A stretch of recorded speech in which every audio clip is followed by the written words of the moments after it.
दे रायजो राजाफोर कमेन्ट होलाय जायफ्रा भट होनो मोन्थाय मोनबाय 18 इयार्सनिफ्राय लानानै गोजौसिम क'क्राझार बिजाबाव गोबां दावराव जादोंमोन जोंहा बिजाबलायनाङा बियाबाव जे जायनाखि पृथ्वीराज नारायणखौ होयोब्ला गोबां गावजों गावनि गेजेरावनो दावराव जानाय नुदोंमोन दा दिनै फाइनाल लिस्ट फैबाय क'क्राझार हिसाबै जोंहा मानगोनां खाम्फा बरगयारि सार BPFनिफ्राय आरो UPPLनिफ्राय जोंहा जयन्त बसुमतारी मानगोनां सार दा बिथांमोननि गेजेराव टाक्कार बायदि जों एसेब्लाबो ससियेल मिडियानि गेजेरजोंनो एसेबाबो हमनो हायो आजिखालि सोरजों बांसिन सापर्टमोन ओरैनोथ' स्ट्रं पार्टि होननानै बुङोब्ला बर'फोरनि गेजेराव सोर मोननै दा नोंथाङा सोरनि सायाव बांसिन सापर्ट होनानै कमेन्ट होलाय नायनि लिडारफ्राबो नायगोन जानांगौ आंनि आन्दाजाव कमेन्टखौ आं सानदोंमोन UPPL दोलोनिफ्राय मानगोनां राजु नार्जारी बिथां सारखौहाय होगोन आनफर्चुनेटलि बिथांमोना गावसिनि गोसो बायदि दा बिथां जयन्त बसुमतारी सारखौ होबाय दा बिनि सायाव गोबां खोथा फैदों माखासे आं मोनसे राजु नार्जारी सारा फरायनाय खन्थाइबो आं नोंथांमोननो होनानै होगोन मा मिनिं फोरमायदों बे खन्थाइया बेखौबो कमेन्ट होनो हागोन आरो नोंथाङा एबारनि नैबे बियाबाव पार्मानेन्टलि सोर देरहामारगोन बा नोंथाङा सोरनि साइड बायदि बेखौबो कमेन्ट होनो हागोन मानो होनब्ला पलिटिक्सखौ जों नाङा होनो गोबां जायगायाव नाथाय जायहा मोन्थाय दं बिथांमोन बा जों गासैबो गाव गावनि जायखौ पसन्द बेखौ सायख'नो बयहाबो मोन्थाय दङ रावनिबो फर्सजों सोलिया दा दिनै गाबोन जों नुनो मोनो उमुक फैनानै उमुक मोजां जाबाय बा सिगांनियानो मोजांसिनमोन बिटिआर सरकारनि मानसिफ्रा लिडारफ्रानो जौ लोङै बेरायजोबो जोंथ' बे हाग्रामानि सरकारनि 17 बोसोराव जेबो मोनाखै आङो दा बिटिआर सरकारनि प्रमद बर' सारनि अननायाव आङो न' मोनदों ओमफ्राय माबा मोनदां मा होनो मिसिं मोनदों आनै दाखालि रेसन कार्ड मोनबाय आं नाथाय आंनि नुहुरनायाव नैबेसो सोरबा नों सानैल' डेभेलप जादों 500,000 मोनसे न' आइवाइ न' बा माबा मोनसे नों बेनिफिट स्किम मोनदों सासेल' बे जोंनि थाखाय डेभेलपमेन्ट नङा एनाफ नङा डेभेलपमेन्टआ बै बुस्थुआसो एन्टायार जाय कमिउनिटियानो होन जाय जायगा प्लेसाव जाय डेभेलप जाजोब्बाय गासैबो फर अल जाय डेभेलपमेन्टआ फैयो बैसो मोनसे डेभेलपमेन्टआ बे नङा दि जाय इन्डिभिजुवेलि सासेल' बा सिंगोल सोरबा मोन्थाय मोनदों फिसा बा खम एमाउन्टआल' बे डेभेलपमेन्ट नङा होननानै आं सानो डेभेलपमेन्ट होननानै बुङोब्ला जोंनि एरिया डेभेलप जानांगोन मेनलि हान्था लामा माने हान्थिनाय लामा सामा आरो मेडिकेलफोर देहा फाहामसालि फरायसालिफोर बेफोरनो मेन जोंनि थाखाय आरो लोगोसे बिनि उनावहाय गोबां दंबावो बिनि उनावसो बादफ्रा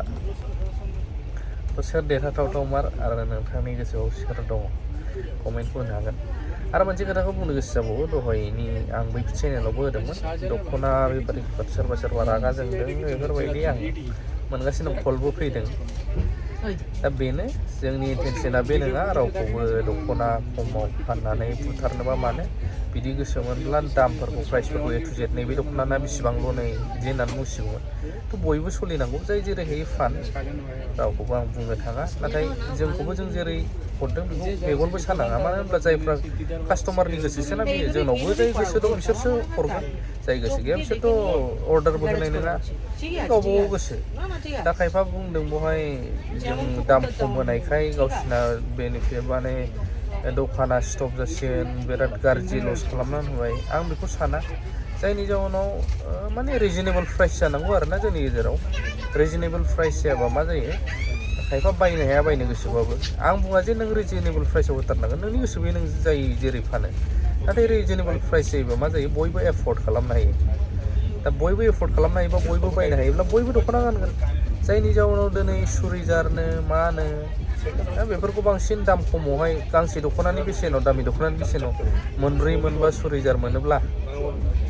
खम बेसेननिखौ अब्ला बैयाव थांखागोन जायनि जाउनाव गोसो गुदुंब्लाबो आजिखालि सिख्लाफोरानो होन बैसो जानायफ्रानो होन गोबाङा दख'नाखौ गाननो हालिया ओमफ्राय मालायनि ड्रेस गाननाय नुबा बखिसिगोन सोरबा बुजिला मालायनि ड्रेसखौ मानो गानदों नाथाय बै हादि मा खमि जानानै दं बैसो बुजिगौ बे आं गासिबो बुङाखै जायफोर गानो खायफा गोनाङाबो गानो दे सुरिदार माबा माबि खिन्थु जायफोरना गैयिफोर बै खम बेसेनाव खारलांनांगौ ना थ' गैयिनि थाखायनो जाय गैया बिसोरसो बुजियो बेसेबां न'खरफोरा बायनो हाया नाथाय सासे सानैया जोंहा न'खर दं जोंनिखौ लस खालामा होननायथ' बेफारिबो बिदि बुङोब्ला बे आं साना जे जुक्ति गोनां जाय बुंग्राया बुंबाय थागोन आं बेयाव जेबो खेराया आरो आंबो रावनिबो लस खालामनो इन्टेनसनबो गैया इन्टेनसन दंमोनब्ला आं बेलेग तारिकायै माबागौमोन माबा आं इनडाइरेक्टलि दाबो खिथादोंनो जारलासो जागोन आजिखालि बयबो मिथिखायो गानग्राफ्राबो बुजियो बुङासो थ' बे कमेन्टखौ होनो हागोन ओमफ्राय आं राजु नार्जारि सारनि बेसेन गोसा खन्थाइखौ होनानै हंलेनि जिलिरनि फाखनाव हारसिं फैदों हारसिंनो थांखानांगौ नङा होनब्ला माखौथो लाना एसेबां गाङा थेफा नोंलाय सोरनिबा बिख्ल' जिलिर गावना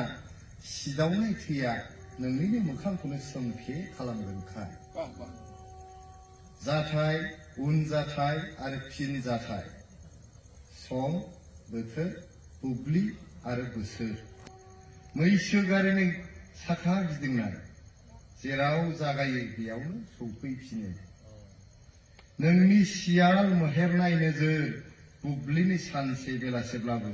दुखुनि दाख्राय दाख्राय गोमालांनांगोन फैसालिनि आन्दोआव गोजोन्थों